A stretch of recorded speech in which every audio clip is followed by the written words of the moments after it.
এরপরে বাঘের পিঠে সাওয়ার হয়ে আসতেছেন আল্লাহু আকবার বলে। এই জন্য বলছে যে আল্লাহ নবীদেরকে চেনে না ভালো মায় ঠিক কিনা। স্ত্রী তো দূরের কথা, যারা রুহানি জগৎ থেকে দুনিয়াতে এসেছেন তাদের খবর তার মায়ের কাছে আছে। ইমাম গাজ্জালী রাহমাতুল্লাহ আলাইহি হাদিসে কুদসির ভিতরে আসছে, ইমাম গাজ্জালী রাহমাতুল্লাহ আলাইহি আমার রাসূল সাল্লাল্লাহু আলাইহি মেরাজে যাইতেছেন। মেরাজে যাওয়ার সময় হযরত মুসা আলাইহিস সালামের সাথে সাক্ষাৎ। মুসা আলাইহিস সালাম বললেন, জিবরাইল আমি পরিচয় করিয়ে দিলেন যে শ্রেষ্ঠ নবী আখির জামানার নবী মুহাম্মদুর রাসূলুল্লাহ সাল্লাল্লাহু আলাইহি ওয়াসাল্লাম পরিচয় হলেন। এরপর বললেন, আমি একটা জিনিস আপনার কাছে জানতে চাই, একটা আমার প্রশ্ন, যে বনী ইসরাঈলে নবীদের চাইতে আপনার উম্মতের মর্যাদা বেশি হবে, এটা আমি বুঝি, কিন্তু আমার মানতে কষ্ট হয়। আল্লাহু আকবার বলবেন না? এইটা আমি বুঝি, কিন্তু মানতে কি হয়? কষ্ট হয়। আমার রাসূল রুহানি জগৎ থেকে ইমাম গাজ্জালীকে ডাক দিলেন।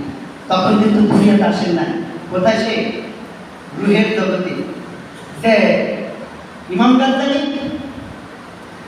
ডাকার সাথে সাথে আমার রাসূলকে সালাম দিলেন। আল্লাহু আকবার বলে। সালাম দেওয়ার পরে বললেন, তুমি মুসার সাথে কথা বলো, কারণ আমার রাসূল জানেন হাবিব, তিনি আর কি বলবেন, ঠিক কি না? আমার একজন রুহানি সন্তানের সাথে তুমি কথা বলো। তখন বললেন যে তোমার নাম কি? বলে আমার নাম ইমাম গাজ্জালী। তা তোমার বাবা? আমার বাবার নাম এই, আমার দাদার নামে। কথা বলতে বলতে 14 নাম বলছে, আমার নাম জিজ্ঞাসা করেছি। ওই সময় ইমাম গাজ্জালী বলেছিল, যে মুসা, তোমাকে আল্লাহ একটা লাঠি দিয়েছিল তোমার হাতের আশা, মুজিজা।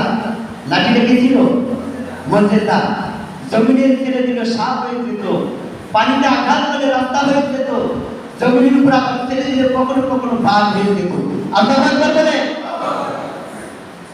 মুসা রে, তোমার কাছে যখন আমার আল্লাহ লাঠি দিয়েছে, মুজিজা স্বরূপ আল্লাহ সব কিছু জানে, জানার পরে তোমার কাছে বললো, আর মুসা রে, এই লাঠি দিয়ে কি হয়? তোমার কেন বলার প্রয়োজন ছিল? আল্লাহ লাঠি দিয়ে জমিনে ছেড়ে দিলে সাপ হয়, আর পানিতে নদীতে আঘাত করলে রাস্তা হয়ে যায়। আল্লাহ সব কিছু জানে।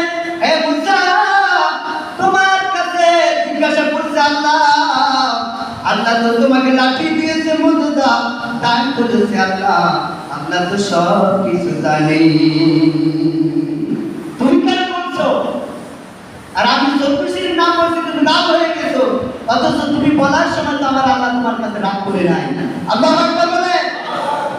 এই কথা বলার সাথে সাথে আমার দয়াল নবীজি তার হাত, পরবর্তী হাত মোবারক দিয়ে ইমাম গাজ্জালী পিঠের উপরে একটা হাত দিয়ে বললেন, খামোশ।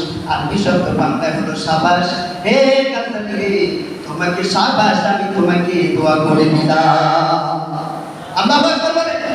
ইমাম গাজ্জালী বললেন,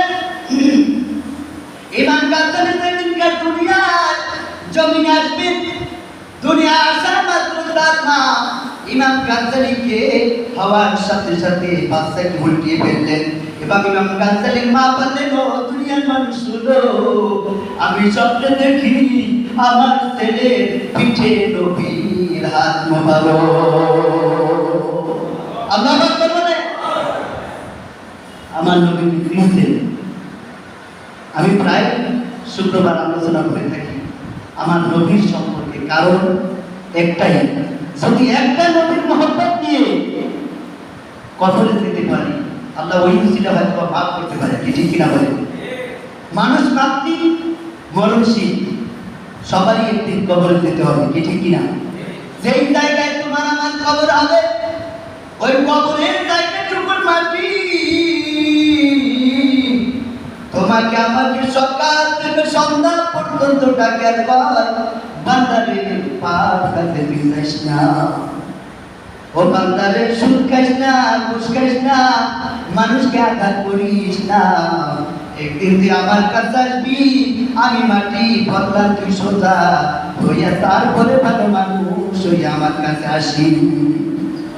বলে কি কথা বলে? কে বলে?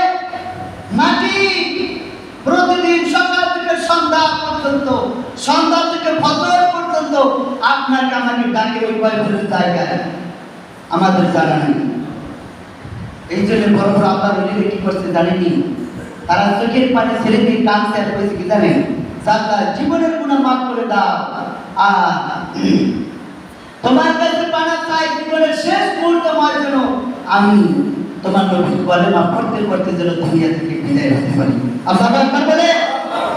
আর একটা কথা বলে, আল্লাহর ওলিরা আল্লাহ গো জীবনের গুনাহ মাফ করে দাও, এরপরে যখন মৌতের বিছানায় তুমি মুনাজাত করে রাখিবা না, তুমি ঈমান নিয়ে হঠাৎ মৃত্যু দিও, শহীদি মরণ দিও।